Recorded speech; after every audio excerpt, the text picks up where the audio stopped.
And, it gets back to the general point that I can't emphasize enough, that when people take a food and put it under the microscope and identify its smallest parts and take those apart, it is never because doing that will truly make people or dogs well.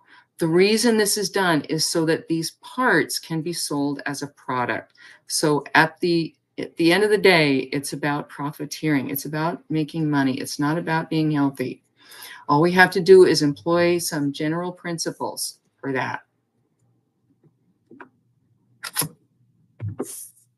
Okay, the next thing on the list is milk thistle. She says, this may sound like a dairy supplement, but it's actually a flowering herb. Milk thistle is a staple in holistic medicine. There we go again, citing holistic medicine. And it's even recognized by conventional doctors due to its liver supporting functions. The active ingredient that's been seen to be very helpful to the liver is a flavonoid called silymarin. And it's been seen to aid in liver regeneration, detoxification, and stimulate cell production.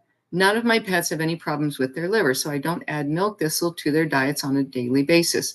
But if a time comes when I do have to give a chemical flea, tick, or heartworm preventative, I add milk thistle to their meals for short-term detoxification. Well, there would be no time when anybody would have to give a chemical flea, tick, or heartworm preventative, because those poisons are very hazardous to a dog's health. And to think that you can take away the hazard by later feeding something like milk thistle is not only crazy, but it is not clear-cut from the research. Because on the WebMD website, it says about milk thistle, quote, medical research on milk thistle and liver health has led to mixed results. Studies show that silymarin may help ease inflammation and promote cell repair. This may help ease symptoms from liver diseases like jaundice, cirrhosis, liver cancer, and fatty liver disease. Well, how do we cure all those things? How do we resolve all those things, especially inflammation? We take away the causes. We know what inflammation is. It's just the body bringing fluids and heat to an area where healing needs to be done. If you don't want that happening, let it rest. Keep the waste load down. That's what you need to avoid that's what you need to do to avoid inflammation or resolve it. But I'm wondering how it eases symptoms, and if the herb isn't just creating a break for the liver by putting the burden on some other organ.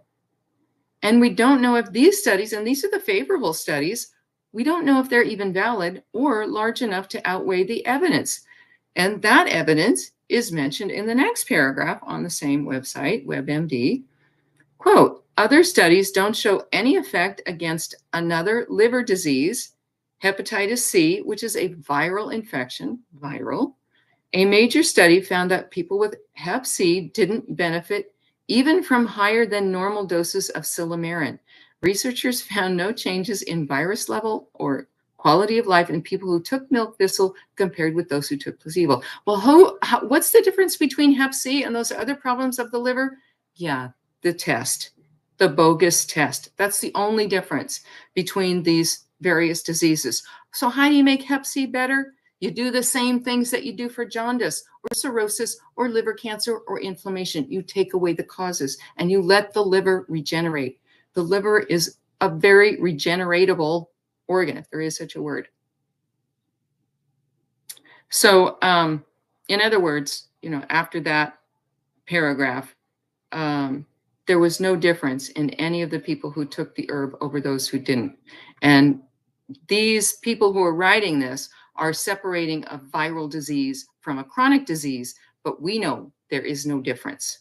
There's no difference. It's just the liver being overburdened. And the bottom line with this herb is that we have to once again recognize that since there is such a strong profit motive in bringing positive news about this herb to the information stream, that this That's the reason we see so much favorable stuff and so little skepticism, except what comes from doctors. The doctors will be skeptical about it. But when it comes from them, we can't trust that either, because very often they'll just dismiss it because it's not a drug.